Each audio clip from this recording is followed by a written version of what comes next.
भारत की राजनीति अब राजनीति नहीं बल्कि एक पर्सनल राजनीति बन गई है। हम बात कर रहे हैं राहुल गांधी और पीएम मोदी की। वैसे तो ये दोनों नेता एक दूसरे की पार्टियों पर बरसते रहते थे, एक दूसरे की पार्टियों पर आरोप लगाते रहते थे, लेकिन अब जो हो रहा है वो बहुत ही बड़ा हो रहा है। अब ये मामला ना पर्सनल पहुंच गया है, दोनों नेताओं के लिए पर्सनल हो गया है। राहुल गांधी के लिए मोदी पर्सनल हो गए हैं और मोदी के लिए राहुल गांधी पर्सनल हो गए हैं, क्योंकि राहुल गांधी लगातार मोदी पर बरसते रहते हैं। और अब जो नरेंद्र मोदी राहुल गांधी पर बरसे हैं ना, वो एक अलग तरीके से बरसे हैं, क्योंकि नरेंद्र मोदी ने राहुल गांधी को नंगा कहा है, उनकी पार्टी को नंगा कहा है। उन्होंने साफ तौर पर कहा है कि कांग्रेस ने नंगेपन की हद पार कर दी है, उन्हें ऐसा करने की क्या जरूरत थी, विदेशी लोगों के सामने हमारी धज्जियां उड़ाने की क्या जरूरत थी। आपको बता दें कि कांग्रेस यूथ की तरफ से आंदोलन हुआ था, जिसमें जो कांग्रेस यूथ था वो कपड़े उतार कर गए थे। तो ऐसे में एक सभा में जो मेरठ में हुई थी, वहाँ पर नमो भारत का उद्घाटन किया था नरेंद्र मोदी ने। लेकिन उसी बीच नरेंद्र मोदी ने कांग्रेस पार्टी और राहुल गांधी को घेरे में ले लिया और सीधे तौर पर राहुल गांधी पर निशाना साधा। और उन्होंने कहा कि अगर ये पीएम का पद चाहिए, अगर ये पीएम की कुर्सी चाहिए, तो ये नंगेपन की हद करना छोड़ दो, ये नंगापन करना छोड़ दो। आप ये नंगे हो होकर पीएम का पद नहीं पा सकते हो। उन्होंने कांग्रेस पार्टी को भी साफ तौर पर कहा कि आप जो ये कर रहे हो ना, वो नंगेपन की हद है, इस नंगेपन की हद से आप दूर रहिए, क्योंकि आपने जो हरकत की है ना, वो उससे हमारे देश की छवि खराब हो रही है। नरेंद्र मोदी ने साफ तौर पर राहुल गांधी और कांग्रेस पार्टी को निशाने पर लिया और वो बहुत ही बड़े बड़े आरोप कांग्रेस पार्टी और राहुल गांधी पर लगाए। तो ऐसे में सवाल खड़ा होता है, क्या राहुल गांधी और कांग्रेस पार्टी ने गलत किया?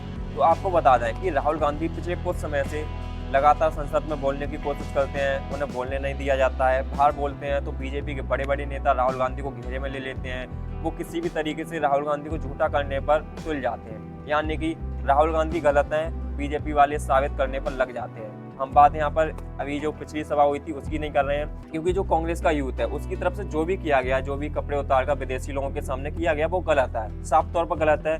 क्योंकि दूसरे लोगों के सामने अपनी छवि खराब करना ये बहुत गलत बात थी। और ये तो उत्तर प्रदेश के पूर्व सीएम अखिलेश यादव ने भी कहा था कि जो कांग्रेस यूथ का आंदोलन है, जो उसका समर्थन हम नहीं कर रहे हैं, उसके समर्थन में हम नहीं हैं। तो ऐसे में हम भी उसके समर्थन में नहीं हैं। लेकिन इससे पहले राहुल गांधी कांग्रेस पार्टी लगातार यूथ के लिए, युवाओं के लिए कोशिश करती आई है, लेकिन बीजेपी के बड़े बड़े नेता राहुल गांधी को लगातार रोकने पर लगे हुए हैं। वो युवाओं की आवाज़ को बिठा देते हैं। राहुल गांधी संसद में बोलने जाते हैं, संसद में कभी उनका माइक बंद कर दिया जाता है, कभी बोलने नहीं दिया जाता है। और पिछले कुछ समय से तो ये बहुत ज़्यादा हो गया है। राहुल गांधी जब भी बोलने जाते हैं तो एक अलग ही हंगामा होता है, एक ऐसा हंगामा होता है जिससे पता नहीं क्या बवाल हो गया हो, कहाँ पर विस्फोट हो गया हो। तो ये अपने आप में एक अलग ही राजनीति चल रही है। अब ये मामला ना नरेंद्र मोदी और राहुल गांधी दोनों का पर्सनल हो गया है। अब ये पर्सनल मामला कहाँ तक जाएगा देखने लायक होगा, क्योंकि जो सभा में नरेंद्र मोदी ने स्पीच दी थी, नंगेपन की हरकत, नंगा कहकर कांग्रेस पार्टी को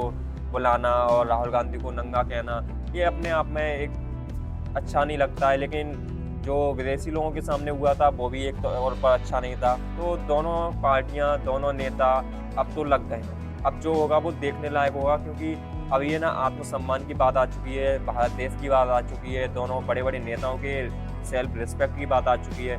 तो अब देखना होगा कि दोनों नेता अपनी अपनी पार्टी की तरफ से क्या कदम उठाते हैं, और इसका असर ना यूपी के विधानसभा चुनाव पर भी पड़ने वाला है, क्योंकि उत्तर प्रदेश में अगले साल ही विधानसभा चुनाव होने हैं। ऐसे में अगर दोनों पार्टियों को नुकसान होता है तो विधानसभा चुनाव 2027 में ना जो अभी बीजेपी सत्ता में है उसको नुकसान हो सकता है, क्योंकि उत्तर प्रदेश में कांग्रेस का रुतबा तो अभी बहुत सीमित हो गया है।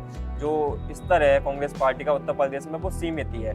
समाजवादी पार्टी पहले नंबर पर आ चुकी है, क्योंकि लोकसभा चुनाव में समाजवादी पार्टी ने 37 सीटें जीती थी 80 में से। तो विधानसभा चुनाव 2027 में समाजवादी पार्टी बहुत अच्छा करने वाली है, लेकिन कांग्रेस की छवि खराब हो जाती है तो कांग्रेस को कहीं ना कहीं नुकसान जरूर होगा। क्योंकि पिछले कुछ समय में राहुल गांधी लगातार कोशिश कर रहे हैं कि उत्तर प्रदेश में भी अपनी सरकार की वापसी कराई जाए। वो यूथ को लेकर लगातार बोलते रहते हैं, यूथ की आवाज़ बन के उभरते रहते हैं, यूथ की आवाज़ बन के सबके सामने आते हैं, लेकिन उन्हें लगातार पीछे धकेल दिया जाता है, उनकी इंसल्ट की जाती है, उन्हें बदनाम किया जाता है, जिससे ये साबित हो जाए कि राहुल गांधी एक अच्छे नेता नहीं है। राहुल गांधी यूथ के बारे में नहीं सोच रहे हैं, वो किसानों के बारे में नहीं सोच रहे हैं, वो किसी के बारे में नहीं सोच रहे हैं, बल्कि वो एक बदनामी कर रहे हैं। और अभी तो बहुत बड़े बड़े नेताओं की तरफ से ये भी कहा गया था, ये लगातार कहा जा रहा है पिछले कुछ समय से, जब से यूथ का आंदोलन हुआ था, कि राहुल गांधी ये गद्दार हैं, राहुल गांधी बेकार नेता है, राहुल गांधी को राजनीति में नहीं होना चाहिए था। राहुल गांधी एक नेता होने के लायक है ही नहीं, उन्हें राजनीति का आर भी नहीं पता है। तो ऐसे में बहुत बड़े बड़े सवाल जो बड़े बड़े नेताओं की तरफ से आ रहे हैं। लेकिन दोस्तों, आपकी क्या राय है? क्या ये जो आंदोलन हुआ था वो सही है या फिर गलत है? अगर आंदोलन गलत भी है तो क्या किसी भी नेता या किसी भी पार्टी के बारे में ऐसा कहना वो सही है या फिर नहीं? आप लोग हमें अपनी अपनी राय कमेंट करके बता सकते हो।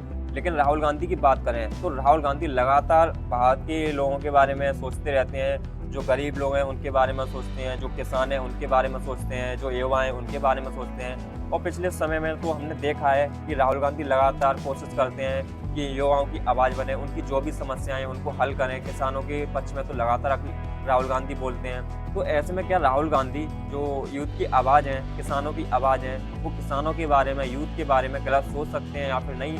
ये भी आप हमें कमेंट करके बता सकते हो। और दोस्तों, वीडियो अच्छी लगी हो तो वीडियो को लाइक करना, चैनल को सब्सक्राइब जरूर कर लेना। मिलते हैं नेक्स्ट वीडियो में।